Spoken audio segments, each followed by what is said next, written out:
LaTeX, ben, ça va être lu comme du LaTeX. Donc là, nous avons vu la syntaxe de base de Markdown. Donc c'est une syntaxe qui est censée marcher donc, dans la majorité, si ce n'est tous les éditeurs qui respectent Markdown. Et dans ce cas-ci, nous allons maintenant voir un peu plus sur ce qu'est Pandoc. Donc pour vous faire l'analogie, donc on peut dire que Markdown c'est un peu l'HTML, donc de HTML en tant que tel, et que Pandoc ce serait plutôt le navigateur qui arrive à lire les pages HTML et qui arrive justement à générer ce que représentent ces pages HTML. Donc c'est vrai qu'avec les éditeurs modernes que nous avons, la limite peut être assez floue, mais c'est juste pour dire que c'est lui qui va nous permettre en fait de créer la documentation qu'on veut à partir juste de simples fichiers Markdown.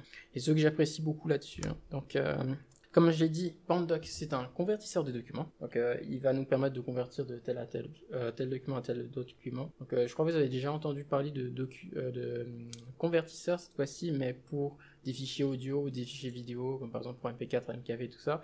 Donc, Pandoc c'est un peu le même principe. Ça va nous permettre de convertir de différentes façons.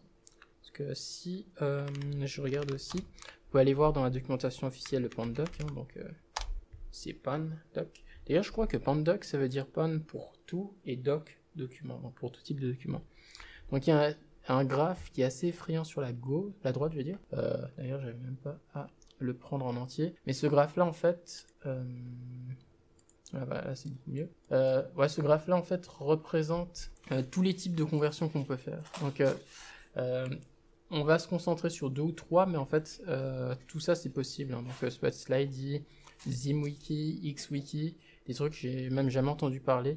Mon Bibliathèque aussi, Beamer, ça on connaît. Context aussi. Il y a aussi même du DocX qu'on peut faire, des ePub. Pour les personnes qui connaissent ePub, je sais pas si vous arrivez à m'en parler un petit peu parce que on me dit que c'est beaucoup mieux que le PDF. ePub c'est surtout bien en fait pour quand on utilise une liseuse, si c'est PDF, on peut pas souligner. En fait, le truc c'est que le ePub peut changer la police d'écriture, etc. Alors que le PDF ne peut pas. Ah ok. C'est adapté aux liseuses. C'est vrai. En tout cas, moi, à chaque fois que je télécharge des livres en ePub pour ma liseuse, à chaque fois le rendu est bien. Parce que si c'est PDF, le problème souvent c'est soit c'est trop grand, tu peux pas changer. Ah ouais. Toute la mise en page, ça apparaît. Le problème que j'avais avec certains ePubs, c'est parfois les fichiers sont trop grands. Quand les fichiers sont trop volumineux, je sais que ça fout un bordel monstre sur la ligne. Ah ouais. J'avais des fichiers pubs 100 mégas, c'est pas lire. Je sais pas pourquoi c'est. Okay. Ceux qui font 1 méga ou moins, en général, c'est plus ou moins. C'est tout bon. C'est vrai, il y a mon frère qui en parlait. C'est vrai que c'était lié à la période où il avait une liseuse. Donc, je pense que je comprends mieux alors ce que vous dites. Après, c'est aussi possible de lire des fichiers pubs sur ordinateur. C'est un peu, tu vois, c'est formalisé. Ah, ça c'est super alors. Ah, cool. Ah, bah ça c'est cool. Moi, j'aime bien. Ça va m'épargner quelques efforts alors à ce coup. Merci pour vos inputs. Parce que c'est vrai que j'ai déjà pu expérimenter en fait avec les fichiers PDF et j'ai appris une réalité vraiment difficile. Parce que j'avais réussi à écrire un programme en Python qui arrive à prendre donc les documents bancaires qu'on me renvoie, donc qui font en fait le compte sur chaque mois, et donc d'extraire les données pour pouvoir les mettre dans un fichier CSV comme par exemple. Mais en fait, ce qui avait rendu la procédure extrêmement difficile, c'était du fait qu'en fait, le PDF, c'est juste comme une sorte de page ou d'image avec lesquelles on a juste collé du texte. Donc, c'est-à-dire que c'est juste un mot qui est dans une position géographique avec les coordonnées XY. Et donc, c'est à nous de pouvoir, en fait, essayer de déterminer, ah, ça fait partie du tableau, ça fait partie du tableau et tout. Donc, en fait, ouais, c'est vraiment ça. C'est une feuille avec laquelle on plaque du texte. Donc, il n'y a pas beaucoup de liberté pour la modification. Des PDF, on va se dire visibles. Ça arrive à reconnaître les chiffres. Il y a des PDF, c'est juste des images. Ouais, exactement. Je sais qu'il y a des convertisseurs, les OCR par exemple. Si tu passes sur OCR PDF, là, tu mets ton PDF dedans. Puis même si c'est juste une image, il va reconnaître toutes les lettres. Du coup, le fichier devient lisible pour l'ordinateur. Ah, ça c'est cool. Ah, même manuscrit et tout. Ok, ah, c'est super. Ah, c'est super. Même pour ses notes perso, faire passer directement sur ton ordi, t'as les scanners. Ouais, vraiment. Non, c'est pas bien parce que. Je pense qu'ils arrivent déjà à le faire. Ouais, il y en a qui font ça. Ouais, il faut vraiment bien l'écrire. Ouais, je pense aussi. Et après, c'est vrai que ça peut aider, comme par exemple pour. Parce que moi, je suis aussi quand même un partisan pour les prises de notes main. bien que j'aime beaucoup taper au clavier.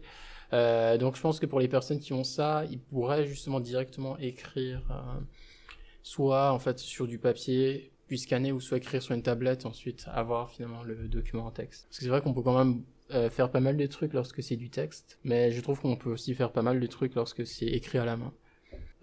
Donc c'est vrai, on était en train de parler des formats, et je crois qu'on s'était arrêté au EPUB. Donc on a aussi de HTML comme j'ai dit.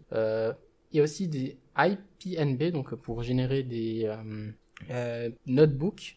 Donc j'avais essayé durant cette semaine, mais j'ai pas été en mesure de pouvoir générer un seul notebook valide.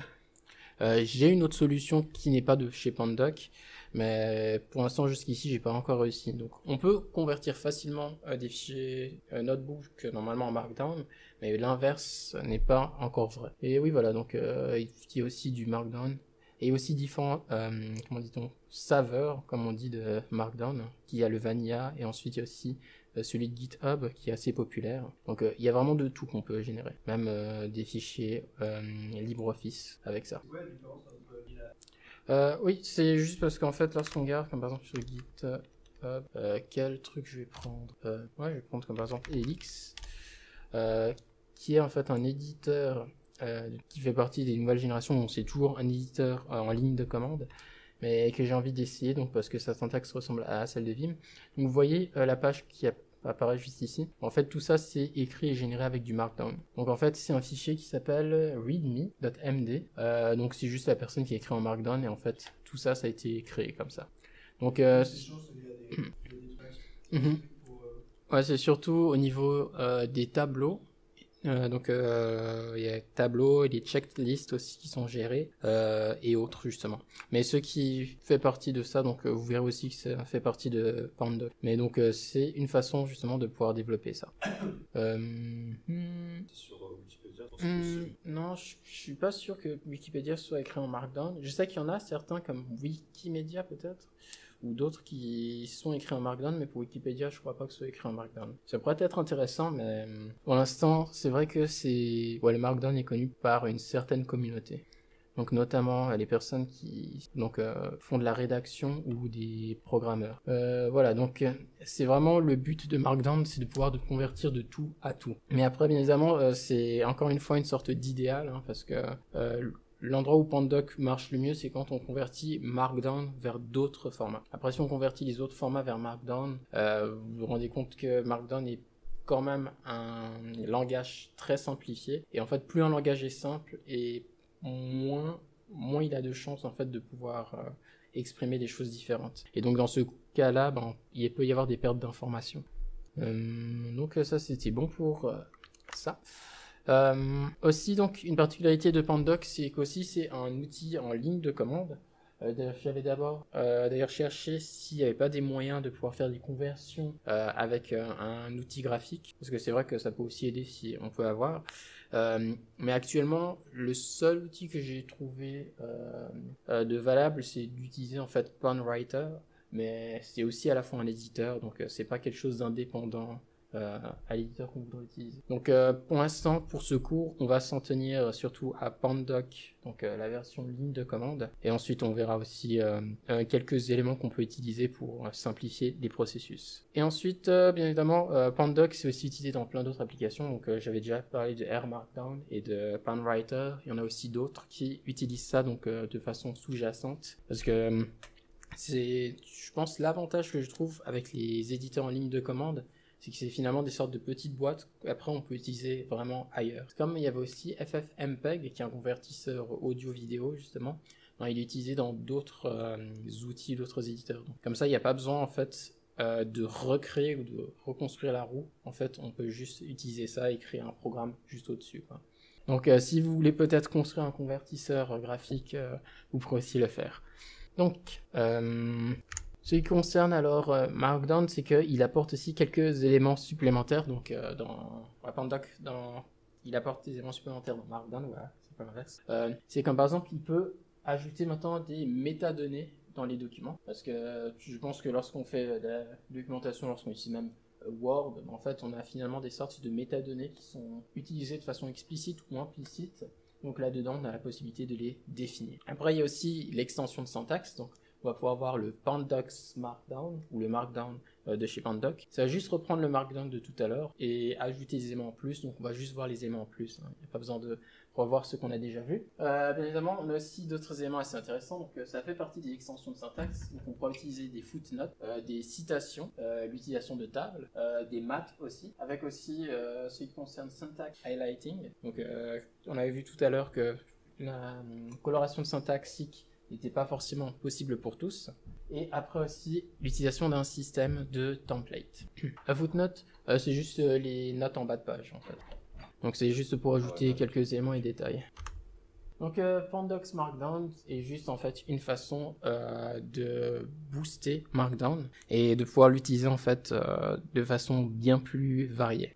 Donc au niveau des nouveautés, nous avons comme par exemple les line quotation. Donc cette fois-ci, à place de mettre un supérieur ou égal, on va juste mettre en fait un tiret. Donc ah oui, peut-être c'est vrai. Donc vu que c'est quand même une sorte de syntaxe ajoutée, il se peut que sur votre éditeur cela ne marche pas. Donc si vous voulez essayer des choses qui vont normalement marcher à 90% des cas, c'est la syntaxe dont j'ai parlé avant. Si vous utilisez Pandoc pour convertir vos fichiers, donc vous pourrez utiliser ça. Donc cela va aussi marcher. Donc si j'essaye ça, donc c'est quelque chose comme ça. Et j'écris aussi simplement là. Ah oui, c'est vrai, il faudrait peut-être que je mette des espaces à la fin. Alors, ici, voilà. Donc ici, pour moi, il m'affiche de cette façon-là. D'ailleurs, j'ai l'impression que c'est juste un simple tiret. Non, il se peut que de mon côté aussi, ça marche pas.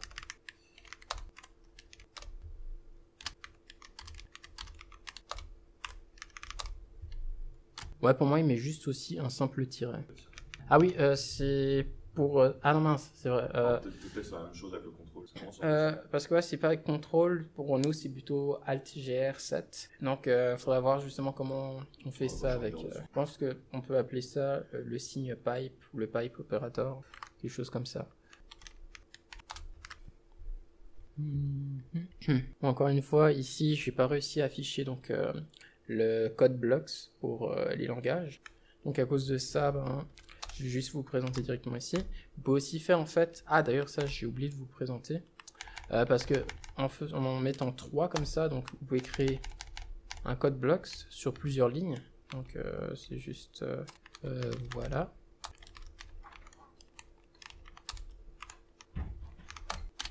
Mais après vous pouvez aussi en créer un qui soit en mode inline. Ça veut dire que... D'ailleurs, je pense que, je sais pas si ça j'avais mis dans les emphasis, mais comme par exemple, c'est du texte marqué. J'ai mis un K, hop, et hop. Si vous en mettez seulement qu'un, plutôt que 3 et 3, vous avez la possibilité aussi de pouvoir le marquer simplement comme ça. Et encore, ce que j'ai trouvé assez intéressant, en tout cas, je sais que c'est possible avec Pandoc, mais ça veut dire que si j'écris comme par exemple quelque chose comme ça, donc avec un seul, que j'écris comme par exemple A, C, ensuite on met 1, 2, 3, 4, et que je précise qu'ici j'utilise du R, ouais, ici ça n'affiche pas. Ah oui, mais parce que ça doit être mis de cette façon-là. Donc on peut aussi créer des codes en mode inline. Hop.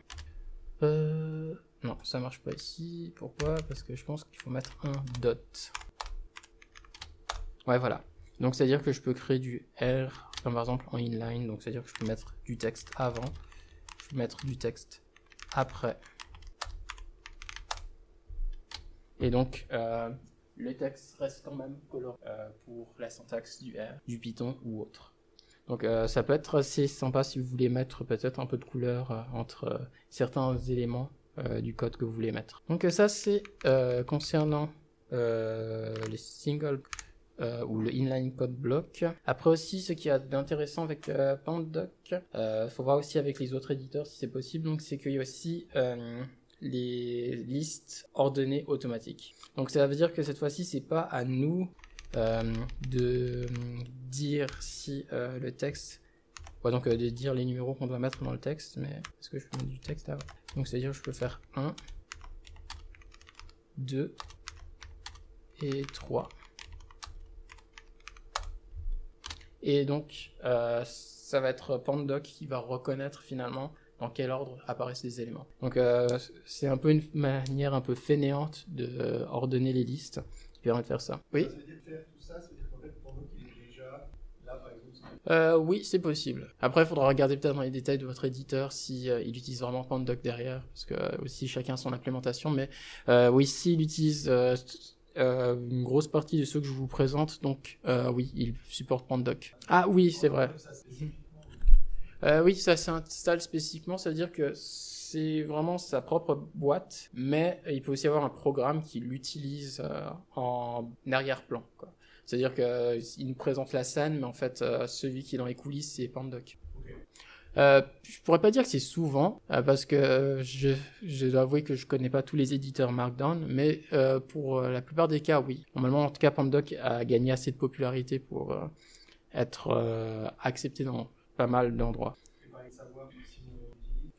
Ça dépend parce que vous utilisez Visual Studio. Faudrait regarder alors justement si Pandoc Visual Studio.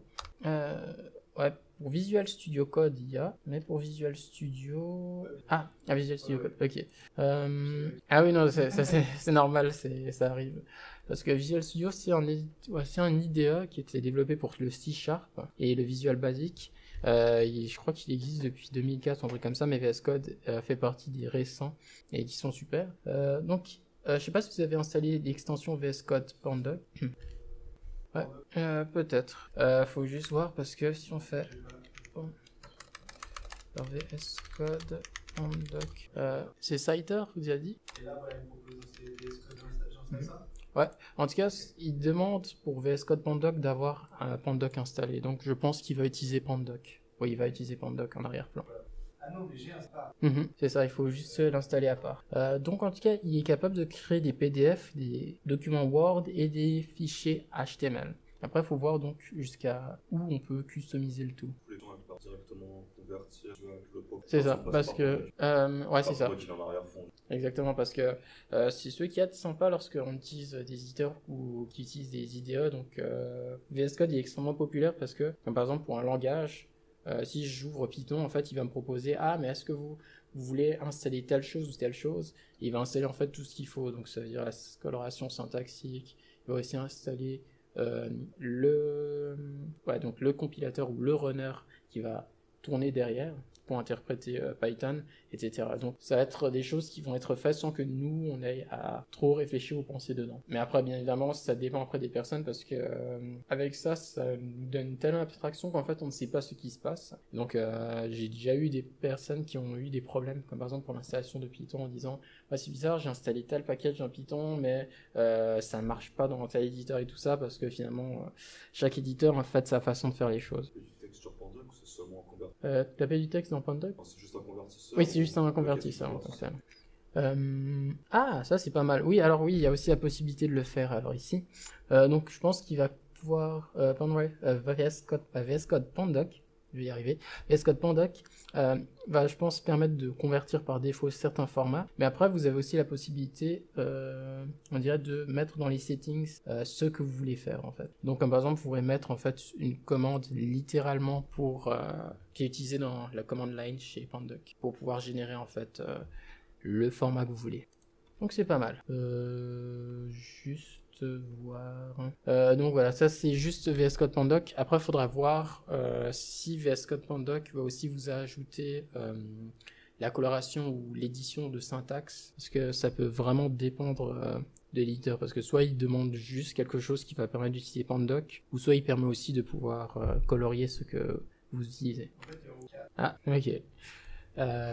C'est vrai que VS Code a une communauté assez fournie et grandissante, donc c'est vrai qu'on peut trouver plusieurs extensions à des choses. Donc peut-être faudra voir quelle est la meilleure entre les quatre et choisir celle qui vous convient le mieux. Oui, voilà, justement, je recommanderais pas d'installer toutes les quatre parce qu'elles vont se battre. Et après, donc, on pourra pas voir à 100% qui fait quoi. Donc, je pense que ça doit être une bonne version alors. C'est toujours les dernières versions qui sont les plus safe normalement. Donc voilà, parmi les nouveautés, donc on avait vu les line quotation, les code blocks simplifiés, donc les listes ordonnées, donc automatisées justement. Aussi, on peut avoir une syntaxe un peu plus spéciale pour les listes ordonnées. Donc ça veut dire que on peut noter ça, le 1 ou le 2 comme avec le i pour les chiffres romains. Donc ça aussi, ça devient possible. Comme par exemple ça, dans l'éditeur que j'utilise, c'est pas du tout compris. Mais bon, après, parce que dans la compréhension syntaxique de mon éditeur, en fait, j'ai pas mis random. Et je devrais mettre ça à jour. Je me dis ça depuis 7 mois, je crois. Mais j'ai pas encore fait. Donc un jour, ça pourrait venir. C'est parce que je crois que... comment dit-on? Je sais pas si vous avez déjà entendu parler de la loi de Parkinson. En fait, c'est juste que si on donne un travail à faire à une personne, aussi simple soit-il, ça dépend aussi après du contexte, mais on lui donne 1 heure pour le faire, la personne va mettre 1 heure. On lui donne 2 heures pour le faire, la personne va mettre 2 heures. On lui donne 3 jours pour le faire, la personne va mettre 3 jours. On lui donne 5 mois pour le faire, la personne va mettre 5 mois. Donc si elle se sent pas forcée de le faire, elle va prendre en fait le plus de place possible. Chaque personne va faire ça. Donc ça c'est pour ça que souvent pour contrer la loi de Parkinson, c'est vraiment se donner des deadlines assez short. Comme ça on est forcé de le faire. Bon bien sûr, ça va rester des deadlines raisonnables pour qu'en fait on puisse y arriver. Donc même si on nous donne une date peut-être assez éloignée, qu'on se dit qu'on a le temps, alors il faut se mettre vraiment une période là où on va dire moins le temps. Donc bon, ça fait partie plutôt des conseils que je vais donner pour le cours de demain. Bon, après, il y a aussi la possibilité de le donner ici, mais ici, on se concentre sur Markdown et Panda. Donc ici, au niveau des nouveautés, nous avons maintenant les task list items. Donc ça nous permet en fait de pouvoir en fait nous faire des task lists. Donc ça fait partie des ajouts qui sont devenus tellement populaires que ça doit être implémenté dans beaucoup d'éléments. Donc je sais que comme par exemple GitLab implémente ça. Il y a aussi comme par exemple un éditeur que j'utilise pour une extension que j'utilise sur Vim pour Markdown qui s'appelle VimWiki, il utilise aussi ça. Je pense que si, oui, certainement dans Obsidian aussi c'est utilisé. Donc grâce à ça en fait on peut faire des listes qu'on peut checker et unchecker. Donc d'ailleurs j'ai oublié à quoi ça ressemble lorsque on fait des listes comme ça. Donc si je crée ma liste, que je mets élément 1, élément 2, élément 3, en mettant après des sous-éléments comme par exemple je sais même plus écrire, génial. Voilà, donc on va mettre tâche 1, tâche 2 et tâche 3. Donc comme vous voyez c'est supporté directement dans la syntaxe chez moi. Et donc j'ai même je crois une option, un raccourci pour activer ou désactiver justement les tâches. Et donc la façon dont c'est affiché, faut voir, ça dépend de l'éditeur, donc voilà. Donc ça me montre si la tâche a été faite ou non. Mais ici c'est juste présenté comme des listes avec la tâche comme ça. Je sais sur GitHub, j'aime bien comme c'est affiché, c'est sympa. Et voilà. Donc on a aussi la possibilité d'avoir des listes. Je sais pas si pour vous ça marche aussi sur Obsidian. Ok. Donc je peux vous recommander ça, c'est assez pratique aussi, lorsque vous prenez vos notes. Après, une particularité de chez Pandox, c'est aussi des example lists, donc qui utilisent à la fois les listes et les références. Donc celui-là, il est un peu particulier, mais je vous présenterai juste directement sur le tableau. Mais c'est juste que nous pouvons en fait créer une liste avec une parenthèse et un arrobase dedans, pour donner un élément d'une liste. Et si on veut en fait pointer cet élément de liste, en fait avec l'arrobase on peut mettre un mot-clé. Et ensuite on peut référencer l'élément de la liste en utilisant justement l'arrobase avec le mot-clé dedans. Donc d'ailleurs je vais même peut-être copier tout ça. Hop. Voilà. Donc ça va juste générer comme ça. Donc ah oui, aussi c'est numéroté automatiquement. Donc ici nous avons l'example list, overlist. Et ensuite on fait la référence à l'élément 2 de la liste. Je l'ai juste nommé wow et donc en fait ça fait la référence ici. Ouais. Donc c'est-à-dire j'aurais très bien pu prendre un autre mot. Il faut bien évidemment garder le même titre. Hein, donc c'est-à-dire MD comme par exemple. Et on va chercher le prochain. Wow et on fait MD. Ensuite, on exécute et ça fait pareil. Du moment qu'il sait quelle référence on dit. Et comme vous voyez, avec ces example list, il continue de les numéroter même s'il y a du texte entre deux. Ouais, c'est possible. C'est-à-dire que ça fonctionne pas dans votre prévisualisation? Ok, ouais. Alors, faudrait voir alors qu'est-ce qui se lance en arrière-plan. Je connais pas encore. Oui, parce que... Faudrait voir parce que... Ouais, quand on fait un PDF. Alors... Alors, il y a pas mal et donc ça c'est VS Code Conduct. Alors pour l'usage, il faut donc appuyer sur F1 normalement pour Windows. Ah non mais c'est sur Mac donc c'est Shift, Commande P. Ensuite écrire Pandoc et appuyer sur Entrée. Il y a quelque chose qui se passe? Ok, c'est une bonne nouvelle. Aussi un élève. Oui. Cela bloque. Ce serait dommage s'il n'y génère seulement qu'une seule page. Ouais, c'est vrai que pour l'instant au niveau des sorties, la dernière vient de 2016, vraiment qu'ils ont laissé ça comme ça à 2016. Mais, je ne saurais vous dire alors pourquoi est-ce qu'il ne sort seulement que ça. À voir s'il n'y a pas des tutoriels justement sur YouTube. C'était VS Code Conduct. Il utilise VS Code, bon c'est la même chose que VS Code. Ouais, faudra regarder alors peut-être les différentes vidéos qui montrent comment générer plus d'éléments comme ça. Donc, on va continuer alors là-dessus. Il n'y a pas d'auteur. C'est ça. Faut obligatoirement passer par le... Ah oui, vous pouvez passer par le terminal. En tout cas, moi j'utilise tout le temps le terminal pour convertir les choses. Ah, vous inquiétez pas, je vous présenterai peut-être 2-3 bases pour vous montrer, mais après, si vous avez besoin de pouvoir utiliser donc, une interface graphique, vous pouvez utiliser soit PoundWriter ou soit donc... ou pas en fait. Parce que vous voulez plutôt d'abord écrire votre documentation sur Obsidian parce que c'est un très bon logiciel. Et ensuite, d'accord. D'accord. Mais alors reste c'est tout aussi possible. Après vous pouvez même créer des exécutables comme ça. Vous avez jusqu'à double-cliquer ensuite il vous lance le truc. Bon, ça peut être possible. Aussi nouveauté donc qui a été implémentée donc dans d'autres versions pour Markdown, c'est les tables. Donc on est capable de créer, de générer des tables. Donc comme par exemple là c'est une façon de créer et d'écrire des tables. Faites pas attention à la coloration, ça fait partie de Reveal.js et l'un des problèmes que j'ai avec lui, parce que dommage, ils disent qu'il reconnaît automatiquement les codes blocs et si on essaie de forcer le type de langage, ben en fait c'est aussi un problème. Donc on doit le laisser faire un peu ce qu'il veut et s'il fait un peu des choses bizarres, ben faut laisser faire les choses. Ce que je trouve un peu inconsistant dedans. Mais voilà donc. Pour créer un tableau, c'est juste ça, en fait. Vous mettez du texte comme ça, et juste en dessous, vous mettez en fait des tirets. Et ensuite, vous n'avez jusqu'à mettre des informations avec les indentations et les espaces. Donc ça, c'est une première façon de faire les tableaux. Et grâce à ça, en fait, vous pouvez aussi choisir l'alignement. Donc d'ailleurs, mal fait. Mais lorsque vous laissez, comme par exemple, donc lorsque vous mettez un tiret en plus sur la gauche, non, sur la droite, je crois, ça va aligner les éléments à gauche, pardon.